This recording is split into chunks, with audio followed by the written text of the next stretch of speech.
Welcome back to the maintenance department. So today's episode is going to be about dust collection, specifically dust collection at a cross ripper.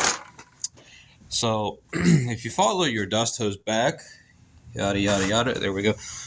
What you'll find is one of these really stupid reducers, and all it does is reduce your airflow. As you can see, it can't even let airflow around it, only through the middle. You don't want that. What you want to do is you want to make one of these out of that. This is called a carburetor, carbureted reducer. And the reason is just like a carburetor on an engine. If you drill it full of holes, it makes more power. So we've pretty much drilled this one as far as we can get it.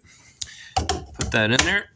And what you should find is much improved airflow at the old cross ripper. There's your pro tip for the day.